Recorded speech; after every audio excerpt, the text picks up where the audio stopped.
Hola a todos y todas, bienvenidos a Charlas del Aula, un espacio donde compartimos nuestras vivencias como estudiantes normalistas en formación docente. Hoy vamos a hablar sobre nuestras experiencias en la intervención didáctico, pedagógico y el trabajo docente. Nos centraremos en 4 aspectos clave. Primero, la elaboración de materiales permanentes, su implementación en el aula y nuestras primeras experiencias en las jornadas de observación y práctica docente, incluyendo también las estrategias que mejor nos funcionaron a cada uno. Así es, este tema es fundamental para entender cómo aplicamos lo que aprendemos en la normal a la realidad del aula. Así que comencemos. A ver, Dalila, sé que este punto es esencial en nuestra labor como docentes. ¿Cómo te fue en el proceso para diseñar materiales permanentes? Pues la verdad fue un reto, porque me sentía muy desorientada, empezando porque ni siquiera teníamos tanto tiempo para elaborar los materiales y no sabía ni siquiera por dónde comenzar. Otra cosa que se me dificultó bastante fue lo de la elaboración de los gafetes. Más que nada porque la lista estaba equivocada, estaba todo en mayúsculas, sin acentos, y pues sí fue complicado, la verdad. La verdad es que sí, fue un problema, porque las listas nos dieron en las primarias, había muchos problemas como... a mí también me tocó ver los nombres mal escritos en las listas. Pero bueno, ya que hablemos sobre la implementación de los materiales que realizaste tú en el aula. ¿Cómo te fue con eso? Pues la verdad estuvo muy fácil. O sea, tenía 6º grado. No es como que fuera muy batalloso hacer material. El único material que me tocó realizar pues para el aula fue de que el acuerdo de grupo. En ese lo que yo hice fue darles tarjetitas a los niños, o sea, hojitas de colores, y ya cada uno iba poniendo de que un acuerdo, ya sea que lo hacían individual o en pares, y ya pues yo elegí algunos, los pegaba y listo. Y pues otra cosa pues fue el cubo ese que hicimos. El de higiene. Ándale, ese. Bueno, pues fue lo único creo que me tocó llevar, sí, porque pues los de primero y segundo eran de que llevaban de que la lista así en grande, y pues fue una ventaja de escoger un grupo grande, y pues ya las láminas eran aparte. ¿Cómo que láminas? ¿De aluminio o qué? No, de papel. O sea, me refiero a las láminas donde llevas información como carteles o tabloides así. ¿Qué acaso no hiciste? No, sí. Esas son las láminas, disculpa mi ignorancia. Es que yo no tengo tanto conocimiento sobre eso. Ah, mira, no te disculpo, la verdad. Pues bueno, dejando de lado los materiales permanentes, ¿cómo te sentiste en tu primera jornada como practicante? Porque, o sea, ya habías ido a jornadas, pero pues ibas como observador. Sí, bueno, sí, para mí fue muy estresante al principio porque no se callaban y siéndote honesto, me sentí muy presionado y sobreexplotado. Casi me da algo, depresión. Pero, ¿por qué te sentías presionado? Porque a cada rato tenía que yo darles atención, ¿entiendes? Porque si yo volteaba un segundo, ya andaban parados gritándose cosas unos a otros. Ese grupo, te lo juro, parecía el meritito infierno. Pues, ¿qué grupo tenías? 4º grado. Es el grado en el que los niños se rebelan mucho ante los maestros y... No, ya no vuelvo a agarrar ese grupo, te lo juro. Yo diría que ni siquiera la misma escuela. Por cierto, ¿cómo era la conducta de tus niños ya que tocamos ese tema? Pues mira, la verdad, a mí siempre me dijeron que agarrar sexto había sido una de las peores cosas que pude haber hecho aquí en la normal. Pero la verdad es que no. O sea, fue un grupo muy tranquilo, muy bonito, porque, claro, eran muy platicadores, pues obviamente, pero creo que eso me ayudaba mucho a las actividades porque pues eran muy dinámicas. Era que todos querían participar. Creo que la conducta nunca fue un problema para lidiar. Y pues siempre me han dicho que ser maestro, o sea, no puedes ser amigo de tus alumnos. Pero yo lo veo como que, como que no, o sea, porque creo que el interactuar con ellos, el preguntarles que cómo les fue, cómo están, eso ayuda mucho en las actividades porque pues te acercas más con ellos y son más dinámicas, no son así como que aburridas. Bueno, pues eso sí es un buen punto. Pero a ver, dime, ¿no te confundían con los alumnos? Ay, Eduardo. No, de hecho otros normalistas de ahí mismo de la escuela sí me hacían burla con eso. Pero bueno, dejando de lado eso, ¿qué estrategias utilizaste tú para aplicar tus planeaciones? Bueno, de lo que dijiste hace rato, no me puedo imaginar esa escena sin reírme. Pero bueno, volviendo al tema que me estás comentando, una de las estrategias que a mí me funcionó fue empezar en cada clase una actividad de enganche. Por ejemplo, usaba preguntas o retos relacionados con la vida cotidiana de mis alumnos para yo captar la atención de cada uno desde el inicio. Muy buena estrategia, me gusta. Prácticamente yo utilicé la misma. Era que primero hacía como que plática con ellos sobre qué habían hecho, cómo estaban, y ya retomábamos un poco el tema visto anteriormente y no sé, platicábamos puntos vistos y así, y ya nos metíamos de lleno lo que es al tema. Creo que el hecho de primero interactuar con los alumnos ayuda mucho, pues para que no se sientan abrumados con el trabajo y así. Pues me parece una excelente estrategia. Podría aplicarla yo después. Bien, continuando un poco sobre lo que hablábamos, Eduardo. Creo que en nuestras futuras jornadas podemos mejorar algunas cosas que nos hayan fallado en esta ocasión. Por ejemplo, tú que me contaste sobre la conducta de tu grupo, creo que podrías buscar algunas estrategias o algún juego para interactuar con ellos y ya después meterte a la clase. Pues sí, tienes razón. Yo me sentía como un caballero sin armadura, se podría decir. Ponle que ya había ido a jornada. ¿Qué estaba diciendo? Ponle que ya había ido a jornada 2 veces, en primero y en segundo semestre. Pero ya en este tercer semestre ya no es lo mismo, porque anteriormente yo recopilaba información, observaba al grupo, a mis compañeros, en esos momentos quinto y sexto. Sexto. Quinto y sexto semestre. Y también al titular también. Entonces, ya estar ya enfrente de un grupo donde tengo que yo aplicar una planeación que yo realicé, revisar el trabajo, es mucha la diferencia, la verdad. Pues es que es normal, yo creo, o sea, así debieron de haber empezado todos.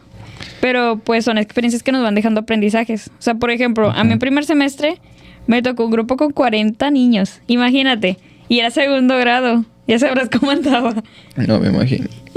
Pero, o sea, ahí fue que yo había elegido tercero. Pero pues por cambios que hicieron ahí en la escuela, me mandaron a segundo.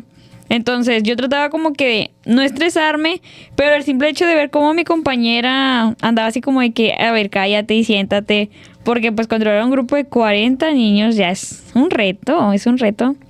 Y pues era de que ella, en lugar de buscar una estrategia, algún juego o alguna actividad para que el grupo se mantuviera quieto, lo que ella hacía era de que si había desorden en el salón, ella les gritaba. Y pues, o sea, ahí hacía que el grupo gritara todavía más. Porque pues son niños de segundo grado, o sea. Sí. Entonces, pues esa fue una de las áreas de mejora que a ella le pusieron en su evaluación. Entonces, eso me ayudó a mí a que buscara estrategias para no cometer el mismo error. Pues sí. ¿Y qué fue tú lo que hiciste para que no te pasara lo mismo que tu compañera? Pues es que yo recuerdo que maestros que yo tuve anteriormente, pues en primaria y así, secundaria, era de que si veían desorden en el salón, empezaban a dar su clase y si veían que no se callaban, empezaban a hablar bajito o se callaban por completo así de la nada. Y eso lo apliqué yo en las primeras clases. Era de que veía yo desorden, empezaba a hablar y si no se callaban, iba bajando la voz hasta que ya me callaba. Y entre ellos mismos era como que, pues ya cállate, la maestra está hablando, no dejas de escuchar, cállate. O sea, entre ellos mismos se callaban y pues creo que me sirvió eso. Otra estrategia que utilicé también fue de pasarlas al frente. Me sentí muy mal, pues. O sea, imagínate pasarte al frente. No, sí me pasó una vez. ¡Qué vergüenza! Entonces era de que, pues pasé un niño, porque estábamos en lengua de señas, practicando una canción. Entonces el niño andaba de que empujando a todos o que gritando y así. Y le dije yo, bueno, si estás haciendo desorden, eso significa que tú ya te sabes la canción. Así que, pues pasa y hazlo frente a tus compañeros, vaya. Y el niño así de que, no, maestra, no. Y se agachaba ahí enfrente de todos, se agachaba así la cabeza. Y yo digo yo, bueno, es que se sintió expuesto. Y pues fue algo que me sirvió. O sea, a lo mejor lo sentí muy tradicional de mi parte hacer eso. Traumado quedó. Pobrecita. Pero pues son métodos de antes que como quiera te ayudan. O sea, te sirven, vaya. Sí, para ponerte al tiro. Pero eso es muy, muy tronchadora de tu parte, ¿eh? Como diría Matilda, nada más niñita tierna. No, pero ya bien, me sirvió, pues ya después, ya no hacía desorden, estaba muy participativo y así. Bueno, y entonces eso te sirvió de cómo utilizar eso. Sí, pues sí, porque pues, o sea, hay que buscar estrategias. No solamente decir como de que, es que te voy a sacar del salón o, es que te voy a mandar con el director o te voy a pasar al frente. Porque muchas veces no lo haces. Y el niño es como que dice, bueno, es que ¿para qué me voy a portar bien si la maestra como quiera no lo va a hacer? No me va a sacar del salón y así. No, pues sí, es que ya en estos tiempos los niños se volvieron más rebeldes. Entonces, está más complicado. La verdad que sí, exactamente. Pero bueno, ahora tú cuéntame alguna situación que te haya sucedido. Una anécdota que yo te puedo contar es que me tocaron 3 niños con que no sabían leer ni escribir al mismo tiempo. Entonces, yo utilicé una estrategia, que fue juntar a esos 3 niños en una fila y yo estar al lado de ellos guiándolos para que yo les enseñaba letra por letra para escribirla y así iban formando la pregunta. Y también tenía que estar ayudándolos porque no se sabían las respuestas ni tampoco por dónde le iban. Entonces yo estuve guiándolos en el texto para la respuesta. Ok, entiendo. Es que algunas veces ese tipo de cosas pasan por falta de apoyo de los papás. Sí. Porque, o sea, bueno, por ejemplo, uno dice que no, a mí mis papás me ayudaban a hacer la tarea en la escuela. Pero muchas veces no es el caso porque, no sé, que algunos están trabajando o que no viven con sus papás. Son algunos factores que influyen en el aprendizaje de los niños. Entonces, al menos en mi grupo, pues no me pasó algo así porque nada más tenía una niña que no sabía... Bueno, sí sabía, pero batallaba un poco leer y escribir. Entonces, aún así ella lo intentaba. Claro, si ella ocupaba ayuda, yo siempre estaba ahí como que... tú puedes, o tranquila, nada más fíjate bien esto, o sea, yo lo orientaba y ahí ella solamente continuaba. No, sí, nosotros como futuros docentes entendemos que la literacidad es súper importante porque es la base del aprendizaje en prácticamente todas las áreas. Entonces, si los niños no dominan estas habilidades, enfrentan bastantes problemas, obstáculos en otras materias como lo que son matemáticas, ciencias, etcétera. Exactamente. La literacidad nos obliga a nosotros a ser unos guías, no solo transmisores de conocimiento, vaya. Y pues para los alumnos es una herramienta para expresarse, comprender el mundo y ser ciudadanos críticos. Exactamente. Entonces, ahora pasemos con nuestros compañeros.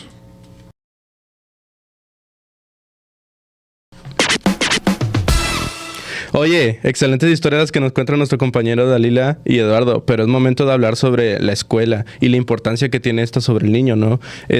Yo hablaré de la escuela, pues, Luis de la Garza Parás, que es una escuela ubicada en la montaña de las Bugambilias, lo cual, pues, en su momento sí fue difícil. Aparte de llegar ahí, fue una experiencia, pues, algo extraña porque, pues, uno como docente nuevo en esto, en el ámbito normalista, pues, esperas que normalmente te esperen situaciones algo fáciles, ¿no? Pero pues en el momento en el llegar a esa escuela tuve que pues subir toda la montaña. Yo en mi caso cuento con auto, pero pues al momento de llegar sí fue como que ok, ya estoy en el mismo contexto.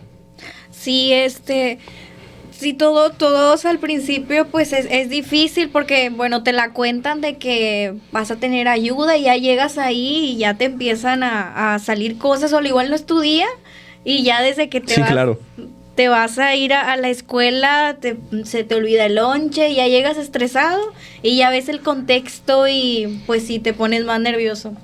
Pero bueno, lo que comenzó como una clase bajo a un árbol, hoy es un faro de resiliencia para una más allá de 100 estudiantes, pero como sabemos, las montañas no solo representan belleza, también simbolizan los desafíos. Y es que sí, esta escuela pues empezó en un árbol, como dices tú. Este árbol fue formalizándose en lo que es una escuela como actualmente conocemos a esta primaria. Pero pues aún así el contexto es muy difícil. La comunidad está llena de drogadicción. Los alumnos pues también son muy problemáticos entre la escuela misma. Me tocaron muchas situaciones parecidas. También los padres pues en cierta parte pues suelen ser ambiciosos, por lo tanto pues se llegan a meter en problemas. Hay deseo, también hay mucho miedo en la comunidad. De hecho, una semana antes de que yo empezara a hacer mis prácticas en esta escuela, me tocó escuchar una noticia de a pocas cuadras de la propia escuela, un asesinato. Esto fue una situación difícil. Aparte, pues te genera el propio miedo, pues apenas vas empezando, ¿verdad? Y te envían ahí al matadero. Pero pues es la realidad diaria que enfrentamos en este tipo de escuelas. Sí, mira, sin embargo, los niños de esta comunidad no pierden su sonrisa. Es lo importante que, pues, los niños, algunos sí están conscientes de esto, pero, pues, bueno, hay muchos que corren con con el riesgo de que pues no están seguros en sus casas, y hay otros que gracias a Dios pues sí tienen a sus papás que los apoyan más. Bueno, a mí cuando estuve también en jornada la primera vez, miré a un niño que llegó solito en el camión. Entonces ya me acerqué con él porque pues estaban los niños así, yo no sabía ni qué grupo tenía ni nada. El niño se me acerca y ahí yo lo saludo y me dice de que si era una maestra normalista. Ya le dije de que no, pues sí. Y me dijo, no, ¿en qué se vino, maestra? Yo le dije, no, pues me trajeron mis papás y soy nueva aquí, o sea, no conozco aquí, ¿verdad? Me dijo, yo me vengo en el camión. No, yo dije, pues, ¿cómo que en el camión? ¿Verdad? Le dije, pues te vienes con tu abuelita, con tus papás. Me dijo, no, maestra, mi mamá se va a trabajar, yo agarro mi mochilita y me subo al camión, espero el camión y ya me trae aquí. No, yo me quedé bien sorprendida, o sea, bueno, a mí mis papás siempre fueron de llevarme a la escuela, y sí, o sea, se preocupaban mucho por mí. No entendía cómo hay padres que pueden dejar así a los niños moverse, ¿verdad?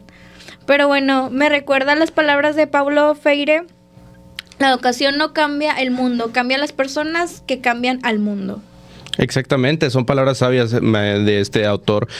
Pues es aquí también donde entra la pedagogía comunitaria, ¿no? También hay un autor que se llama Bernardo Toro que decía algo poderoso: una comunidad educadora es aquella que pone la formación del ser humano como su eje fundamental. Uh-huh.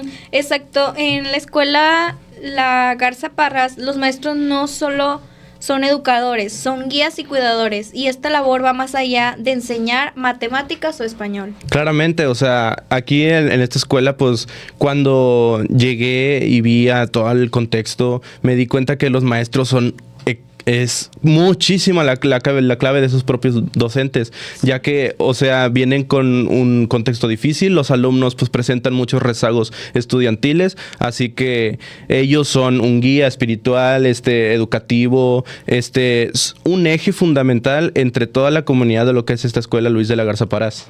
Sí, mira, ya cuando ves esos contextos, pues tú ya eres más... Bueno, me toca a mí que cuando vi eso, yo llegué a mi casa y yo todavía seguía pensando en el niño. Decía yo, pues ahorita cómo se regresó, ¿verdad? O sea, ya también platiqué con los maestros y ya me empezó a contar pues más o menos cómo era el grupo y las dificultades de cada niño.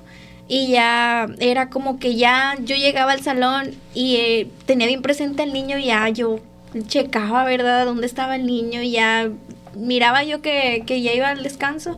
Y ahí andaba, no andaba con el niño, pero andaba cerquita, o sea, como te quedas ahí con el contexto, ¿verdad? Y te preocupas más por los niños. Es muy cierto eso, que ya uno, aparte de ser maestro, pues sí, te quedas más para proteger a tus niños, ¿sabes? Sí, pues generas como un vínculo entre esos propios alumnos. A mí también me llegó a suceder muchas veces, en parte porque ellos pues ves en sus ojos, ven a veces que pasan cosas en casa o que haces alguna actividad en clase. Yo me tocó una actividad en clase en la que un niño se frustró, entonces empezó a llorar y dices, oye, pues están pasando por situaciones, no pueden estar por todos lados, y pues en el ámbito de estudiantil, en todas estas materias que presentamos como las ciencias, pues podemos conectar con los niños en un entorno, ¿verdad? También en el arte los niños se pueden vincular, tomando ahí en el arte, expresando sus emociones, diciendo lo que ellos no pueden decir con voz propia. Es ahí donde las materias son un recurso fundamental ante la vida estudiantil que pues ellos presentan, así que el rol como docente que tenemos en este tipo de casos pues es literalmente complicadísimo. Sí, es muy importante. Es verdad, y qué mejor que citar a Joan Dewey. La educación no es una preparación para la vida, la educación es la vida misma. Como lo decíamos ahorita, si las actividades artísticas comunitarias también fortalecen a la autoestima y contribuyen a una cultura de paz. Sí, claro, pero también no podemos ignorar a la violencia y la indisciplina dentro de la escuela, porque pues como yo lo dije, ellos reflejan también lo que ven en casa. Entonces, en este tipo de escuelas podemos presentar muchísimos problemas de indisciplinaridad, como lo son peleas entre los propios alumnos, malas palabras también entre ellos, acoso a compañeras, mal comportamiento con los profesores, y eso pues es el día a día. Lo que también nos refleja la pedagogía crítica de Freire, que es que sabemos que el diálogo es fundamental entre este tipo de niños para que puedan tener un desarrollo empírico y también más central dentro de lo que es su vida diaria. Sí, exacto. En esta escuela cada vínculo tiene alumnos, maestros y la comunidad es una oportunidad de crecimiento, ¿verdad? Pues muchos niños no tienen la oportunidad, pero pues bueno, gracias a Dios ahorita hay muchas escuelas y muchas oportunidades y pues está muy padre esto. Sí, claro, las actividades de mediación de conflictos y los proyectos escolares son herramientas esenciales, ¿no crees? Sí. Bueno, aunque el rezago educativo y la falta de recursos son enormes, Melanie, me gustaría recordar a Vygotsky, que a través de otros nos convertimos en nosotros mismos. Esta frase pues me parece primordial, ya que nosotros como docentes somos como una especie de alumno tratando de guiar a esos propios niños que pues podemos decir que están perdidos, tratarlos de guiar por ese camino y ellos mismos van a guiar a otras personas en ese mismo camino, ¿no? Sí, ¿no te pasa que a veces tú dices, o sea, uno viene a enseñarles, pero a veces tú aprendes más de ellos que... Sí, claro, es súper normal, o sea, a veces los niños te dicen cosas y dices, oye, sí es cierto, tienes razón, Te pones a pensar, ¿verdad? Sí, claro. Te quedas sorprendido de cómo los niños lo saben o cómo los niños pueden con las cosas y tú ni siquiera... Sí, dicen que no hay palabras más sinceras que las de un borracho y las de un niño. Y es ahí donde se reflejan, porque, oye, yo sabía eso, o sea, tal vez no son en ámbitos más educativos, pero pues sí, es donde más se ve. Sí, claro.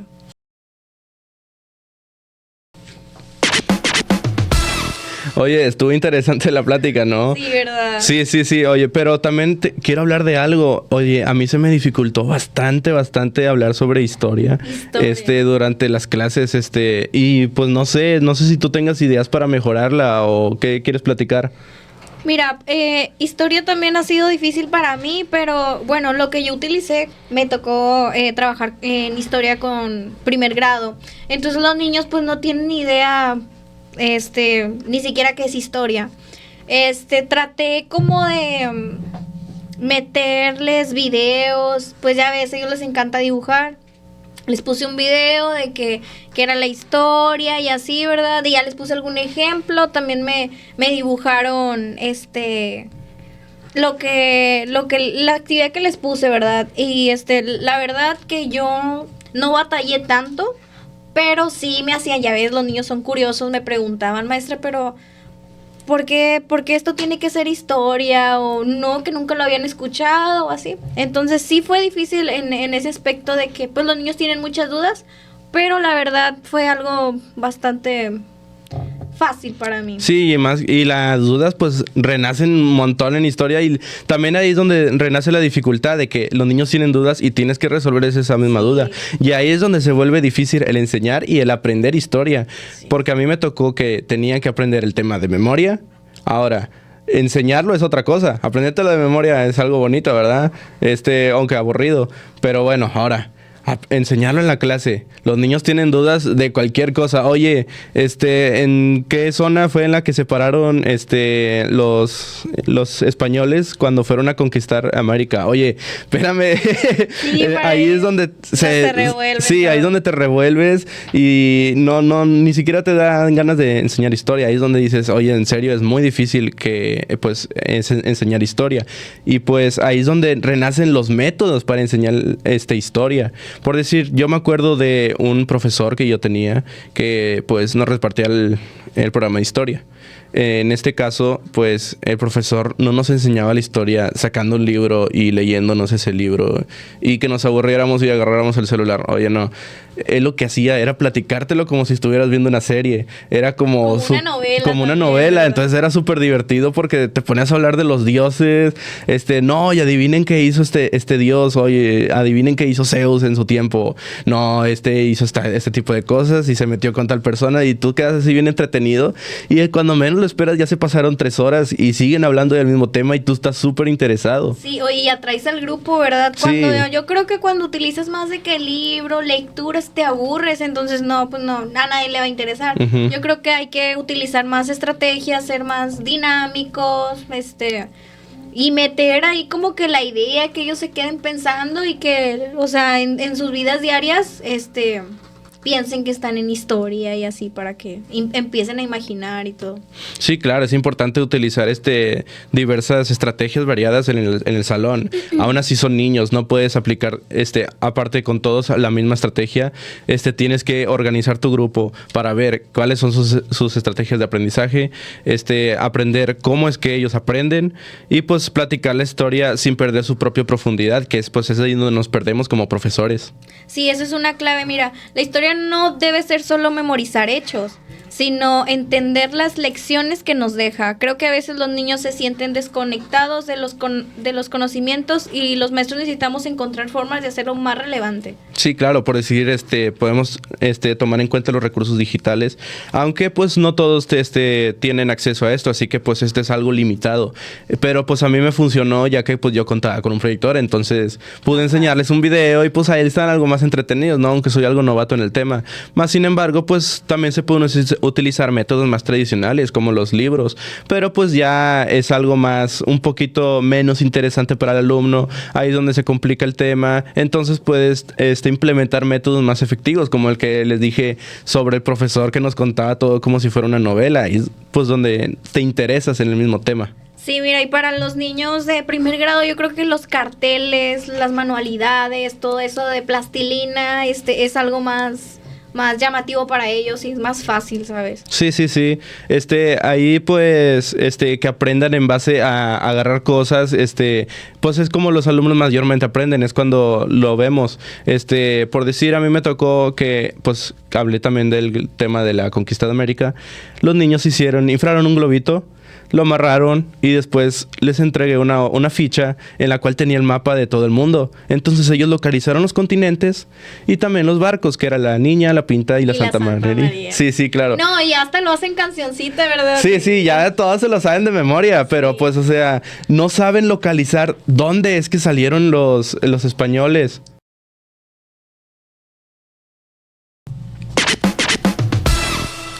Bueno, Lili, ya mucho texto, mucha jornada. ¿Qué te parece si empezamos con un tema de historia?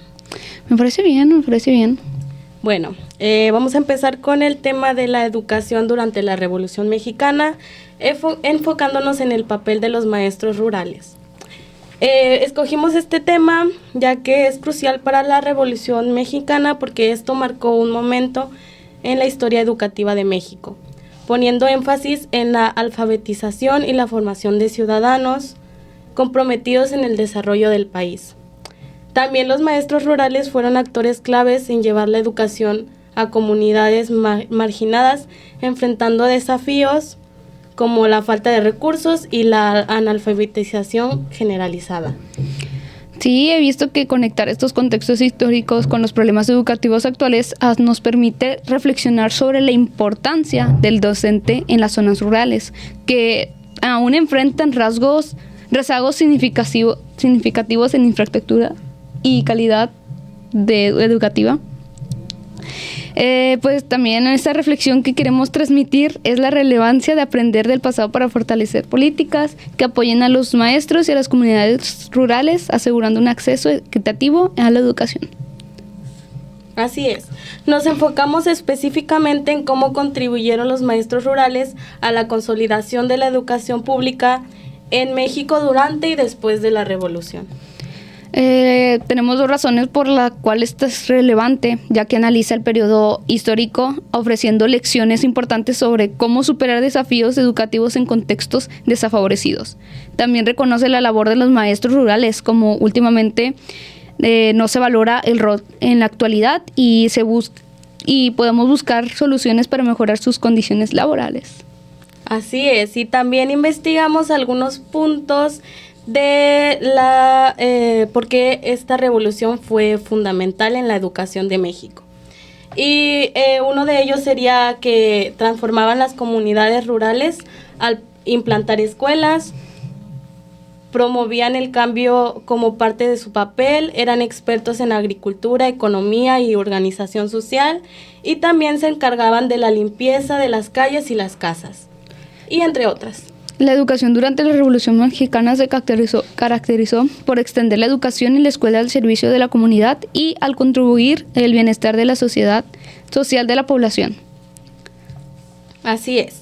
Bueno, también nos gustaría mencionarles algunos personajes que contribuyeron en esta educación. Sería José Vasconcelos, que fue el primer secretario de la SEP, Gregorio Torres y Eulalia Gómez, quienes fueron los profesores que viajaron a Estados Unidos, Francia y Suiza para recoger experiencias educativas. También, por último, sería Lázaro Cárdenas del Río, presidente que asumió el proyecto de consolidar la educación socialista del país. También algunas preguntas que podemos mencionar del tema es: ¿qué desafíos se enfrentan los maestros rurales durante la Revolución Mexicana, Danza? Bueno, yo creo que una de las más importantes sería la falta de recursos, ¿no? Ya que, pues, en esos tiempos habían comunidades rurales que carecían de infraestructura, de materiales didácticos e incluso de libros. Pero también, ¿sabes qué otro punto sería? Sería, pues, el analfabetismo generalizado, ya que la mayoría de alumnos en ese tiempo eran analfabetos y muchos de sus padres también los eran. Bueno, continuando con otra pregunta, sería ¿cómo contribuyó su labor al proyecto nacional en la educación pública? Pues la alfabetización masiva, ya que los maestros rurales se convirtieron en agentes claves para reducir el analfabetismo, sentando en las bases en la inclusión educativa como comunidades marginadas. También la promoción de valores nacionales, que a través de esta enseñanza involucraron algunos valores revolucionarios como igualdad, justicia y pertenencia nacional. Otra, pues, última, pues, sería de que formación a los ciudadanos críticos, ya que esta promovió el pensamiento crítico y a la participación social, preparando a los campesinos para integrar el desarrollo del país. Muy bien, un tema muy interesante, ¿no?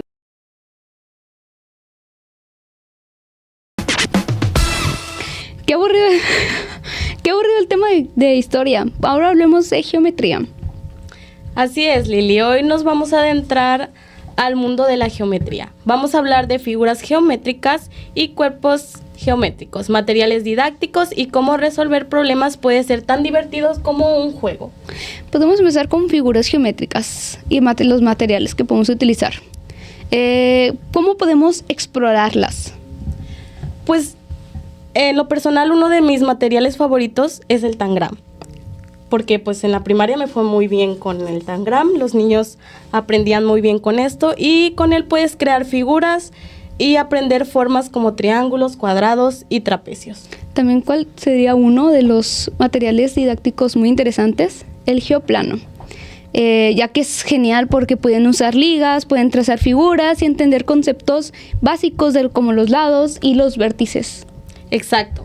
Estos recursos visuales y táctiles nos ayudan a imaginar y tocar las formas, haciendo que el aprendizaje sea mucho más práctico y divertido en el aula. Sí, me parece muy interesante, pero pues podemos ir a cuerpos geométricos y pues la creatividad en la que podemos utilizarla.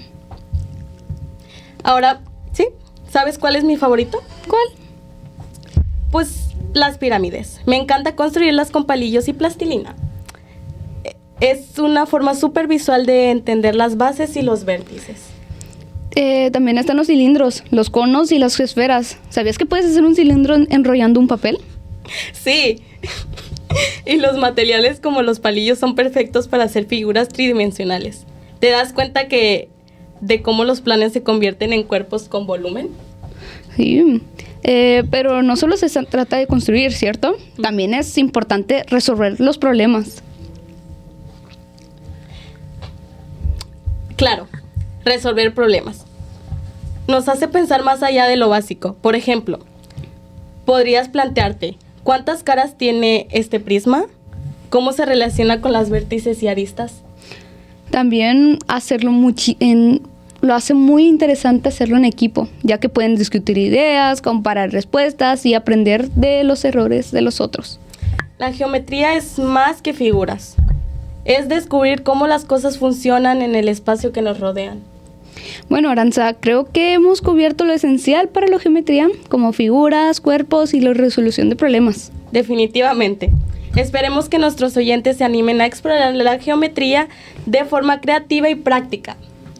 Ok, gracias. Hasta pronto. Gracias por acompañarnos en Charlas del Aula. Nos vemos en el próximo episodio. Adiós.